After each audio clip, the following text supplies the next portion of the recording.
Hello everyone! So today we're going to be doing the patch demo. I have my needle, I have my patch, I have the hole in my garment that I want to be sewing up. This is a shirt with a rip at the bottom that's created a really big hole. I have my scissors and I have my thread. I'm doing it in a different color from my patch and my shirt fabric, but you can do it in the same color. Usually a different color helps so you can see it better. And now I'm just going to be cutting my thread to a length that's good. I did about the length of my arm. Taking my needle, I'm going to thread through my needle, having the thread go up real close on my fingers, just being really gentle and careful with this, going slowly, putting the thread through the needle. Once it's through the eye of the needle, I'm going to take that thread end and pull it all the way so that the needle's in the middle, taking the two ends of the thread, making a loop, having the thread ends go through the loop, pulling it, doing that again. I'm going to do a loop, have the ends of the thread go through the loop, and pulling it so that it makes a nice tight knot. I usually like to do this twice, just so that it's extra secure. You can do it once, but I usually recommend doing it twice just to make sure that the knot doesn't slip through the fabric, because sometimes it'll do that if the knot is too small. Now I'm going to take the patch, put it underneath my shirt where the hole is so that it covers it up very nicely. And now I'm going to take some pins from my pin cushion and actually start pinning the two layers of fabric together so that it's much easier when I sew, so that it doesn't slip around and mess up my stitches. And be careful when you're putting the pin in because it is sharp. Usually I like to just leave it on the top layer so that I can see it better, because sometimes I find if I tuck it to the underside of the shirt or the garment I'm sewing on, it can be harder to see, so I accidentally will poke myself. But you can also wrap your fingers in band-aids or have thimbles on your thumbs just to make sure that if you do poke yourself, it won't hurt and you shouldn't bleed or have an injury at all. But again, just be very careful. So yeah, I'm just using 4 pins, doing it 2 on each side of the hole, just to make sure that it is pinned very nicely and tightly and securely. Pinning both the patch and the top layer of the garment fabric. Then I'm just repinning this one so that they all match up nicely.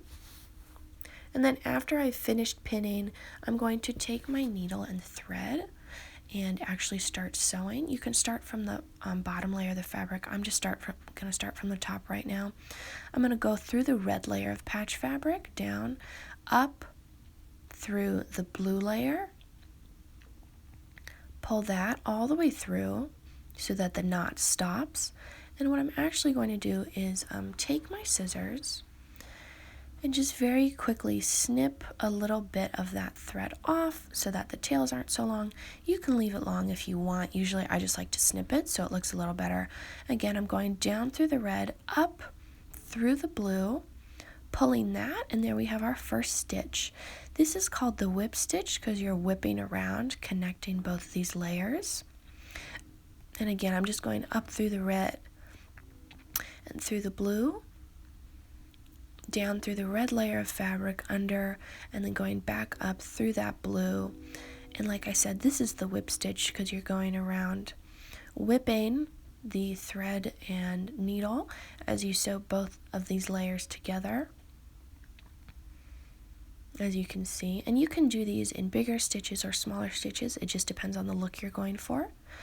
Like I said before, I'm going down through the red and then back up through the blue layer. And this just ensures that you're catching all the parts of both of the fabrics so that they actually secure to each other, and one of them isn't loose, or you're not only sewing on one layer. Down through the red, back up through the blue, down through the red, back up through the blue. And so for this one, so for the stitch after this one, I'm actually running out of thread, so I'm just going to go down through the red and then pull the needle down, not going back up through the blue for that one.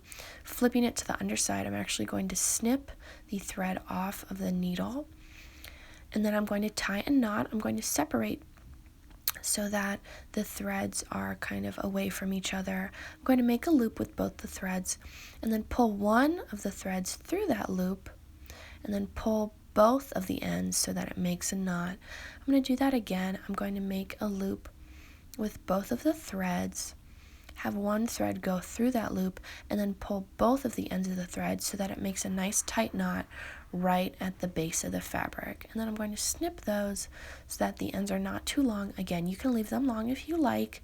You can snip them. Sometimes I just like to snip them so that it's a nicer look from both the front and the back. And I'm going to cut some more fabric. Again, doing it about the length of my arm. Snip. And then I'm going to rethread my needle. And as I did before, I'm going to take the thread really close to my fingertips and then very slowly put that thread through the eye of the needle, pulling that one end of the thread so that the needle's in the middle, and then having both of the ends of the thread come together, making a loop, and then pulling the ends through that loop so it makes a nice knot. Doing that again, making a loop, pulling the ends of the thread through the loop so you have a nice tight knot. And then I'm actually going to do it just slightly different from the first set of stitches. I'm going to come up from the bottom through the red layer of fabric, pulling that all the way through, and then down through the blue layer of fabric, and then coming back up through the red layer of fabric. Now I'm just doing this so that the knot for the second set of stitches is on the bottom, just so that you can't see it from the outside. You can just do it the original way that you did it. I'm just doing this so that I don't see any knots on the top layer of my fabric. So I came up through the red. I'm going to go down through the blue, come back up through the red, and then, as I've done before, just pull the needle all the way through so that all the fabric comes through. Down through the blue, back up through the red, pulling it all the way through, down through the blue, back up through the red, and then pulling that all the way through. And as you can see here, it got a little tangled, so what I'm actually going to do is pull that a little bit, and then one of the threads is looser than the other, so I'm actually going to separate them just a little bit and then pull on the thread that is looser so that both of the threads come together in the stitch and it creates a nice solid stitch. So for the next stitch, I'm actually going to take this pin out just because it was in my way and I didn't want to sew the pin down to the fabric. You can leave the pin in, you can take them out as you sew. It just depends on what is easiest for you and what you think will be best. So again, I'm going down through the blue, back up through the red, pulling my needle. Oh, and then actually what I'm going to do for this one is the blanket stitch, which is a slightly different stitch. So we're going to go down through the blue, back up through the red, and before we pull the thread through, we're going to take it and actually put it behind our needle, and then we're going to pull the needle so that the thread comes through. And I'll show you this a few more times. Down through the blue, up through the red, taking that thread, putting it behind the needle, and then pulling the needle through. Going down through the blue, up through the red, taking the thread, putting it behind the needle, and then going back up so that the thread goes all the way through, down through the blue, up through the red, taking the thread behind the needle, pulling the needle so that all the thread comes through. And the blanket stitch is just another stitch you can do when you're sewing a patch to something. It just gives it kind of a nice line. You don't have to do this. You can just do the whip stitch. This is just something I thought I would include if anyone wanted to try a different stitch or kind of give it a different look. And again, if this is going a little bit too fast, you can always replay this part of the video. You can slow it down. And again, you don't have to do this if it's too complicated. It's just something I thought would be fun. And then as I've done before, I'm going down through the blue, up through the red, taking that thread, putting it behind the needle, and then pulling that needle through. And then I'm beginning to run out of fabric here. So after I do maybe like one more stitch, see, I didn't have enough thread for that, so I just went through. I'm actually just going to do the whip stitch for this one. So down through the blue, and then flipping it to the back side so that I can tie it off because I didn't have enough thread to do any more stitches. I'm going to snip the thread so it separates from the needle. Like I did with the first knot, I'm going to separate the two threads just so that they kind of are on their own away from each other. I'm going to make a loop. I'm going to pass one thread through the loop, and then I'm going to pull on both ends of the thread together at the same time so that they make a knot at the base of the fabric. Doing that one more time, making a loop, pulling one thread through the loop, and then pulling both ends together at the same time so that they make a nice secure knot at the base of the fabric. And then I'm going to take my scissors and just snip those ends down so they're not so long. You don't have to do that. You can keep them long if you like.